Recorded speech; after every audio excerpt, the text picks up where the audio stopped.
وہ یا تو کسی کو کوڑے دان میں پھینکتی ہے یا پھر کسی کو ہیرو بناتی ہے.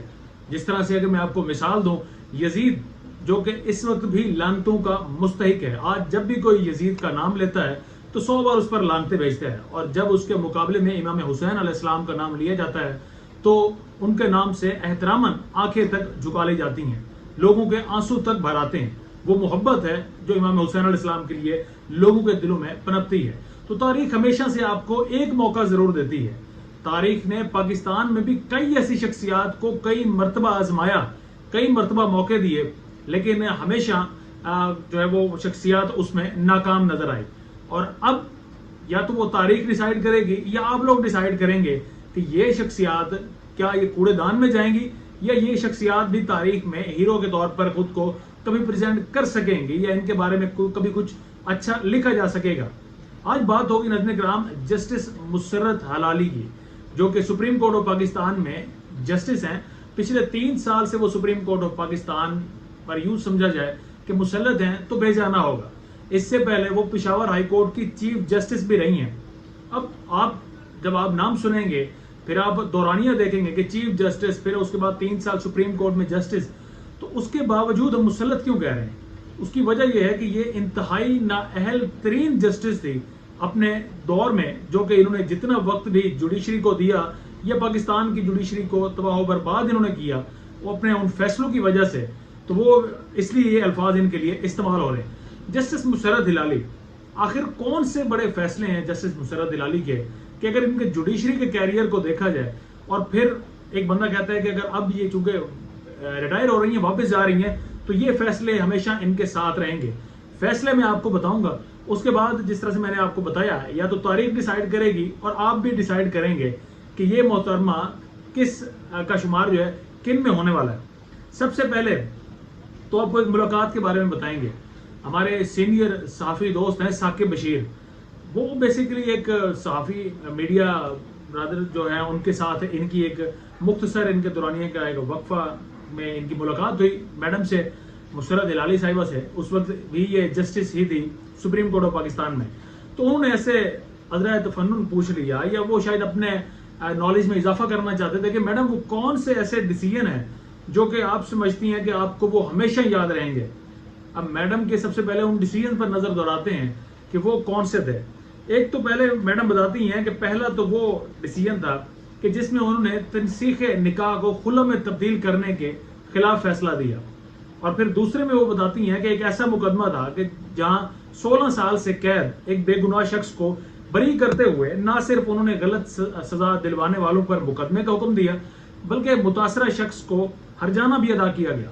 تو یہ ان کے پورے کیریئر کے 2 فیصلے تھے جو کہ وہ ہمیشہ ان کو یاد بھی رہیں گے، ان کو اپنے ساتھ رکھیں گی. لیکن اس سے بھی بڑے فیصلے محترمہ دے چکی ہیں، لیکن وہ محترمہ کیوں انہیں یاد نہیں رکھنا چاہتی؟ یہ ایک الگ ہی سوال ہے، اور جو اس وقت ہر ایک کے ذہن میں ابھر رہا ہے کہ محترمہ جسٹس ہوتے ہوئے، ان فیصلوں میں ہوتے ہوئے ان فیصلوں کو یاد کیوں نہیں رکھنا چاہتی. وزرا ان فیصلوں پر بھی نظر دوڑا دیتے ہیں. محترمہ جسٹس مسرت ہلالی صاحبہ اب آپ کو بتانے جا رہے ہیں کہ کس کس بینچ کا حصہ رہی ہیں، اور ان کی قابلیت بھی آپ کے سامنے کھولنے جا رہے ہیں. جسٹس مسرت ہلالی صاحبہ اس بینچ کا بھی حصہ تھی جس نے انتخابات سے پہلے پاکستان تحریک انصاف کو بلے کے نشان سے محروم کیا، یعنی کہ قاضی فائز عیسیٰ کے ہمراہ تھی یہ، اور اس فیصلے میں ان کا بھی وہی رول تھا جو کہ قاضی فائز عیسیٰ کا تھا.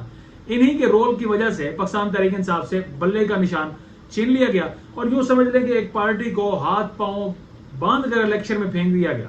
اور ایون کہ ان کے جو امیدواران تھے وہ کسی کو آن پیپر بتا بھی نہیں سکتے تھے کہ وہ واقعتاً پاکستان تحریک انصاف کے حمایت یافتہ ہیں یا اسی جماعت سے ان کا تعلق ہے. کسی کو ٹینڈے تو کسی کو ٹماٹر، کسی کو مختلف قسم کے انتخابی نشانات تھے، لیکن اس کے باوجود جو ہے وہ پی ٹی آئی جیتنے میں کامیاب ہوئی. دوسرا ان کا اہم فیصلہ جسٹس مسرت ہلالی کا شمار ان ججز میں بھی ہوتا ہے ناظرین کرام جنہوں نے آرمی عدالتوں میں سویلینز کے کیسز چلنے کی منظوری دی. آرمی کورٹس میں سویلینز کے مقدمات چلیں گے، یہ بھی وہ فیصلہ ہے جس کا داغ ہمیشہ ان کے ماتھے پر رہے گا. کیونکہ جب آرمی کا کوئی بھی اگر ممبر ہو، شخص ہو، جب اس کا مقدمہ سویلین عدالتوں میں نہیں چل سکتا تو ایک سویلین کا آرمی کورٹ میں کیسے مقدمہ چلایا جا سکتا ہے؟ اور سویلینز کو انہی جو آپ نے یہ عدالتیں بنائی ہیں جس کی آپ خود بھی جسٹس ہیں، انہی میں ان کا مقدمہ چلے گا تو ان کو سنا جائے گا. اور آرمی کی کورٹس میں تو ایسا کوئی وہاں پہ معاملہ دیکھا نہیں جاتا ہے، نہ ہی کوئی میرے خیال میں ان کو لائر ہائر کرنے کی اجازت ہوتی ہے. بس وہ ایک یک طرفہ کہہ لیں یا جس طرح سے بھی کہہ لیں اس طرح سے وہاں پر فیصلے سنائے جاتے ہیں، جس طرح سے 9 مئی کے بیشتر جو کردار ہیں، جو نوجوان ہیں، جو ملوث پائے گئے ان کے نزدیک، جنہوں نے اس کو مقدمے کو چلایا آرمی کورٹس میں اور پھر انہیں سزائیں دی گئی. تو اس فیصلے کے پیچھے بھی محترمہ جسٹس مسرت ہلالی صاحبہ جو ہمیں کھڑے ہوئے نظر آتی ہیں. تیسرا ان کا ایک اہم فیصلہ جی، محترمہ اس فیصلے کا بھی حصہ تھی جس کے بعد مخصوص نشستوں سے پاکستان تحریک انصاف کو محروم کر دیا گیا.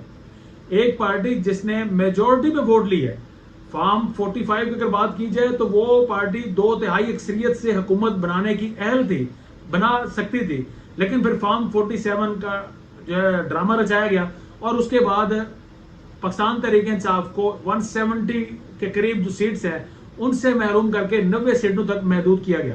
اب اس 90 سیٹوں میں بھی جو مخصوص نشستیں ہیں ان کی ڈویژن ہوتی ہے، اس ڈویژن میں بھی پاکستان تحریک انصاف کو باہر کر دیا گیا اور مخصوص نشستیں بھی بانٹ دی گئی مولانا فضل الرحمان میں، وہ بانٹ دی گئی مسلم لیگ نون میں، اور وہ بانٹ دی گئی پاکستان پیپلز پارٹی میں. یعنی کہ سب نے ان سیٹوں سے ہاتھ رنگے ماں سوائے پاکستان تحریک انصاف کے کہ ان سے یہ سیٹیں بھی محروم کر لی گئی. اور محترمہ اس اہم فیصلے کا بھی حصہ تھی.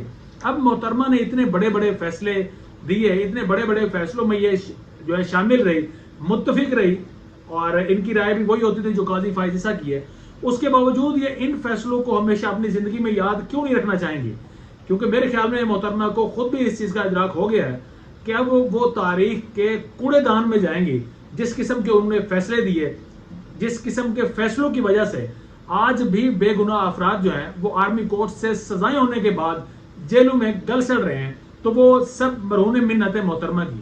آج بھی اگر آپ کا سسٹم جو ہے وہ کولیپس ہونے کی باتیں ہو رہی ہیں اور کہا جا رہا ہے کہ آپ کا سسٹم کولیپس کر گیا ہے، تو اس سب کے پیچھے بھی ہمیں محترمہ کھڑی ہوئی نظر آتی ہیں کہ جنہوں نے ایک پارٹی سے اس کے بلے کا نشان جو ہے وہ چھینا. آج بھی اگر ہم پارلیمنٹ میں بات کریں، پارلیمنٹ کی بالادستی نہ ہونے کی وجہ بھی محترمہ کے وہ فیصلے ہیں کہ جن کی وجہ سے مخصوص نشستوں سے بھی پاکستان تحریک انصاف کو محروم کر دیا گیا. لیکن اس سب کے باوجود آج محترمہ جو ہے وہ ریٹائر ہو گئی اور اپنے گھر کو جناب واپس جائیں گی، اور جو مراعات ہیں ججز کی وہ مراعات مزے سے لیں گی. اور اب تک جتنے بھی صحافی جو کورٹ کو کور کرتے ہیں ان کے نزدیک بھی کوئی ایک بھی سامنے ایسا آرڈر نہیں آ سکا کہ جس میں دیکھا جائے کہ واقعتاً محترمہ کی پتہ چلے کہ اس میں محترمہ نے کوئی رول پلے کیا ہے، یا محترمہ جو ہے اتنی لائق فائق تھی کہ وہ سپریم کورٹ میں 3 سال گزار گئی.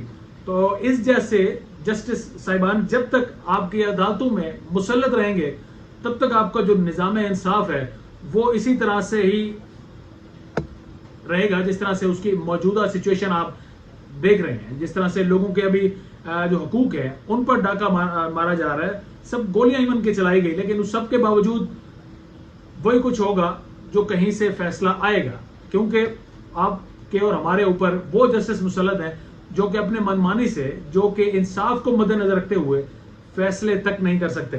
آخر میں ناظرین کرام ایک سوال چھوڑے جائیں گے کہ آج چونکہ میڈم کا لاسٹ ڈے تھا تو آپ میڈم کو کہاں سے اور کن الفاظ میں یاد رکھتے ہیں؟ کمنٹ سیکشن میں ہمیں اپنی آواز سے ضرور آگاہ کیجیے گا.